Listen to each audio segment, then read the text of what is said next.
ಇದು ಅವರ ಪರಂಪರೆಯಿಂದ ಬಂದಿದ್ದಂಥ ನಮ್ಮ ತಂದೆ ಶ್ರೀ ದ್ವಾರಕಾನಾಥ್ ಅವರು ಬಂದಿದ್ದ ಪರಂಪರೆ ನಮ್ಮ ಪುರಂದರದಾಸರ ಶಿಷ್ಯ ಪರಂಪರೆಯಲ್ಲಿ ಬಂದಿದ್ದು.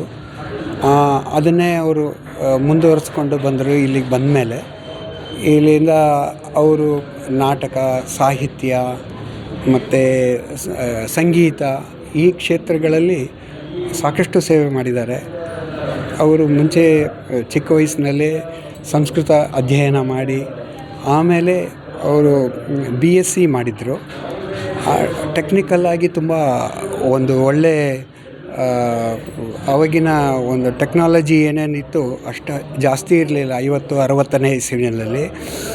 ಆಗ ಅವರು ಇಲ್ಲಿ ನಮ್ಮ ಬೆಂಗಳೂರಿಗೆ ಬೇಕಾದಂಥ ಅವಶ್ಯಕತೆಗಳನ್ನು ಪೂರೈಸೋದಕ್ಕೆ ಟೆಕ್ನಾಲಜಿ ಎಷ್ಟೊಂದನ್ನು ಇಲ್ಲಿ ಇಂಟ್ರಡ್ಯೂಸ್ ಮಾಡಿದ್ರು ಅವರು.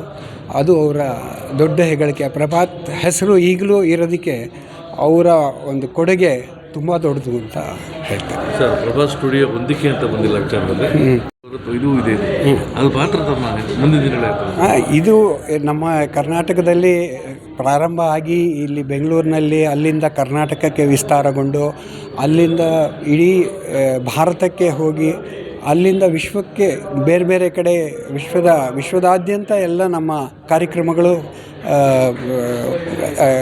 ನಡೆಸಿದ್ದೀವಿ. ಸೊ ಇದಕ್ಕೆ ಅವರ ಒಂದು ಕಾಂಟ್ರಿಬ್ಯೂಷನ್ ತುಂಬ ದೊಡ್ಡದಾಗಿದೆ. ಇವತ್ತು ನಮ್ಮ ನಾಡೋಜ SR ರಾಮಸ್ವಾಮಿ ಅವರು ಮತ್ತು ವಿದ್ಯಾ ವಾಚಸ್ಪತಿ ಅರಳುಮಲ್ಲಿಗೆ ಪಾರ್ಸಾರ್ಥಿ ಅವರು ಮತ್ತು ನಮ್ಮ ನಾಟಕ ಕ್ಷೇತ್ರದ ಪ್ರತಿಭೆ ಹೆಚ್ಚು ನಾಟಕಗಳನ್ನು ಅದಕ್ಕೆ ಪ್ರೋತ್ಸಾಹ ಮಾಡಿ ನಮ್ಮ ತಂದೆಯವರ ಜೊತೆ ಬಹಳ ಒಡನಾಟ ಇದ್ದಂಥ ಶ್ರೀ ಕಪ್ಪಣ್ಣ ಅವರು ಅವರ ಒಂದು ಅಧ್ಯಕ್ಷತೆಯಲ್ಲಿ ಇವತ್ತೆಲ್ಲ ನಡೀತಾ ಇದೆ.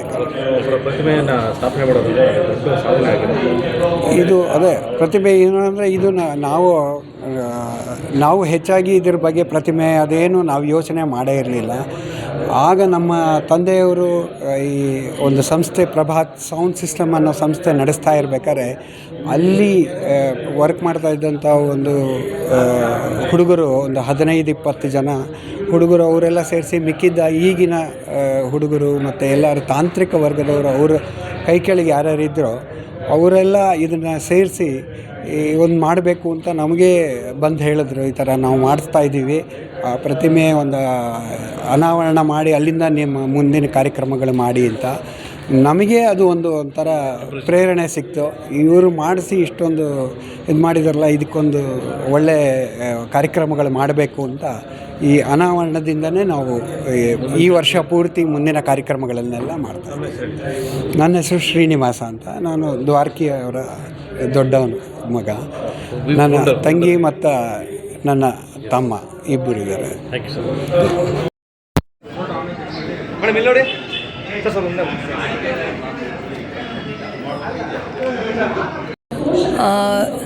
ತಮ್ಮೆಲ್ಲರಿಗೂ ನಮಸ್ಕಾರ.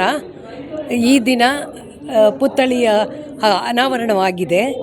ಇದು ತಾಂತ್ರಿಕ ವರ್ಗದ ಪ್ರಭಾತ್ ಪರಿವಾರದ ಎಲ್ಲರಿಗೂ ಸಲ್ಲಬೇಕಾಗಿರೋದು. ತಾಂತ್ರಿಕ ವರ್ಗದ ಹುಡುಗರವರೆಲ್ಲ ಸೇರಿ ಪುತ್ಥಳಿಯನ್ನು ಮಾಡಿಸಿ ಇವತ್ತು ಅನಾವರಣ ಮಾಡಿರೋದು ಬಹಳ ಸಂತೋಷವಾಗುತ್ತಿದೆ. ದ್ವಾರಕಾನಾಥ್ ಹಾಗೂ ವನಜಮ್ಮನವರ ಮಕ್ಕಳಾದ ಶ್ರೀನಿವಾಸ್, ಮಾಲತಿ ಹಾಗೂ ರಾಜೇಂದ್ರ ನಮ್ಮೆಲ್ಲರ ಕುಟುಂಬದವರ ಪರವಾಗಿ ಹಾಗೂ ಪ್ರಭಾತ್ ಪರಿವಾರದ ಪರವಾಗಿ ತಮ್ಮೆಲ್ಲರಿಗೂ ಧನ್ಯವಾದಗಳು. ಕಲಾಕ್ಷೇತ್ರಕ್ಕೆ ಅವರ ಕೊಡುಗೆ. ಬೆಂಗಳೂರಿನಲ್ಲಿ ಯಾವುದು ಧ್ವನಿವರ್ಧಕ ಇರಲಿಲ್ಲ. ಆ ಸಮಯದಲ್ಲಿ ಹೊರ ದೇಶಗಳಿಂದ, ಹೊರ ರಾಜ್ಯಗಳಿಂದ ಅನೇಕ ಸಾಮಗ್ರಿಗಳನ್ನು ತರಿಸಿ ಪ್ರಪ್ರಥಮವಾಗಿ ಸೌಂಡ್ ಸಿಸ್ಟಮ್ ಶುರು ಮಾಡಿದ್ದೇ ದ್ವಾರಕಾನಾಥ್ ಎಂಬ ಹೆಗ್ಗಳಿಕೆ ಇದೆ ಅವರಿಗೆ. ಆಗ ಇದ್ದಿದ್ದು ಕೆಲವೇ ಥಿಯೇಟರ್ಗಳು. ಮತ್ತು ಮುಂದುವರಿಯುತ್ತಾ ಸಂಘ ಸಂಸ್ಥೆಗಳಿಗೆ, ಅನೇಕ ಶಾಲೆಗಳಿಗೆ ಅದು ರಂಗಸಜ್ಜಿಕೆಯನ್ನು ಅಳವಡಿಸೋ ಸಹಾಯ ಹಾಗೂ ಅಲ್ಲಿಗೆ ಬೇಕಾದಂಥ ಕರ್ಟನ್, ಲೈಟಿಂಗ್ ಎಲ್ಲವನ್ನೂ ಕೊಟ್ಟು ಎಲ್ಲ